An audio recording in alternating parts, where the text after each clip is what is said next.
Chapter 1: The Meeting by the Water. The sun was slowly sinking into the horizon, casting hues of gold and crimson over the waters of the Sierra Leone coastline. The sea stretched out endlessly, its gentle waves lapping at the shore, whispering stories of resilience and renewal. The sand beneath my feet was cool, dotted with tiny shells glinting in the fading light.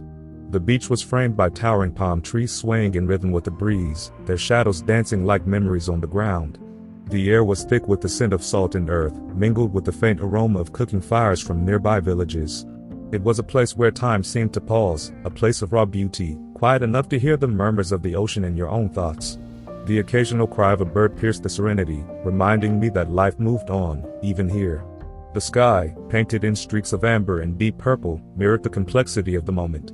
It was both breathtaking and overwhelming, a perfect backdrop for what I had hoped would be a new beginning. My mother sat on an old wooden bench a few steps away, her silhouette softened by the glow of the setting sun. Her once weary face now bore lines of wisdom and peace, but I knew those lines had been carved by years of pain. My father, seated on a large rock near the water's edge, seemed smaller than I remembered. He held a fishing rod loosely in his hands, his gaze fixed on the horizon as though it held answers to questions he couldn't ask. This was not an ordinary meeting. It was the culmination of years of pain, confusion, anger, and, somehow, forgiveness. They had agreed to this, not for themselves, but for me. My mother, with her soft, weathered face that now bore a gentle glow of happiness she had long deserved, sat upright, staring at the sea. My father, leaner and frailer than I remembered, nursed a bottle of water like it was his anchor. The sharpness in his once commanding gaze had dulled, but his presence still carried a shadow of his younger self, the man I barely knew but carried so much of in me. The fishing spot wasn't random. It was a memory, a single, solitary memory that tied my father and me together. I was 16, awkward, and full of unspoken questions when he first took me fishing in the Bronx.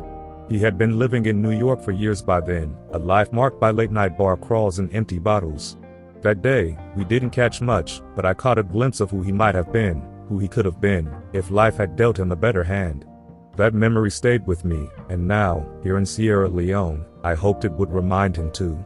But my mind kept drifting back, as it often did, to my mother. She sat there now, dignified and serene, but I could still see the bruises, the scars, the blackened eyes that once marked her as a battlefield.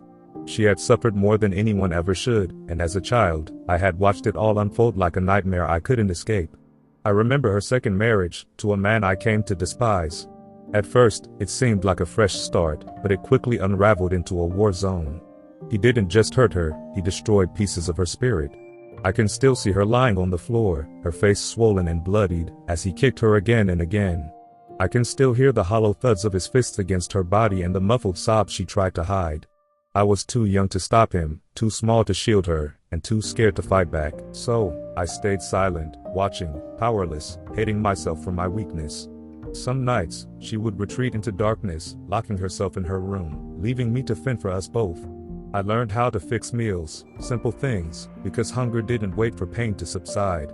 But how could I eat when she couldn't move? How could I sleep when her muffled cries seeped through the walls? How dare I even ask her if she was hungry when I couldn't protect her? Those nights changed me. The helplessness turned into anger, and the anger festered, taking root in places I didn't know existed. I hated myself for not being enough. And then, I began to hate her, for staying, for not protecting me from seeing that. I saw her pain, but I also felt her resentment, as if she blamed me for not saving her. Whether she truly felt that way or not, I believed it, and it tore us apart. Now, as I stood between my parents, I looked at them, the two people who had given me life but left me carrying the weight of theirs. My father had escaped to America, drowning his guilt in alcohol. My mother had tried to start over but found herself trapped in a cycle of violence. They had both remarried, both divorced, and now, in their retirement, they had returned to the land of their birth, seeking solace in a place that had once been their home. "Thank you both for being here," I began, my voice steady but thick with emotion. My mother turned to me, her eyes soft but guarded. My father shifted uncomfortably, avoiding her gaze. "I needed this," I said, gesturing to the fishing rods, the ocean, the setting sun. "This place, this moment, it's all I have ever wanted, the three of us, together, talking." I turned to my father, my voice softening further but carrying the weight of decades of emotion. "Dad, it wasn't just that you left. It's deeper than that. You were the love of Mom's life, you always were. Even now, after all the years and the pain, she's never had more children. She couldn't. It's as if she couldn't bear to share that part of herself again with anyone else, because it belonged to you. I paused, letting the words hang in the air, heavy but necessary. When you left, it wasn't just us you left behind. You left a mark, a shadow, on what love was supposed to look like for her, for me, for all of us. You were her first love, her only true love, and yet the love she knew with you was tangled in pain and fear. She learned to accept a version of love that hurt her, that broke her spirit, because that was all she knew. You set that example, Dad.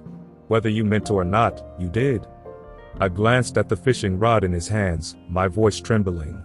And when you left me too. I had no map, no compass for what a man should be. What I saw, what I felt, was a man who taught love through pain, who walked away when things got hard. I've spent my life trying to understand that, to make sense of how someone I carry so much of in me could leave us to fend for ourselves.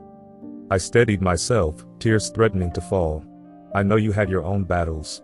I know now that the drinking wasn't just a habit, it was a refuge, a way to escape your demons. But those battles didn't stay with you alone. They spilled into our lives, shaping everything that came after. The example you set rippled through decades of growth and hurt, touching not just Mom, but me, and now my children too. Your choices became their inheritance. The air between us felt heavy but charged with something I hadn't felt in years, a fragile hope. The waves lapped at the shore, and the sun dipped lower, painting the sky with hues of gold and amber. I didn't know if he would say anything. I didn't know if he even could. But in that moment, it didn't matter. The truth had been spoken, and for the first time, I felt lighter.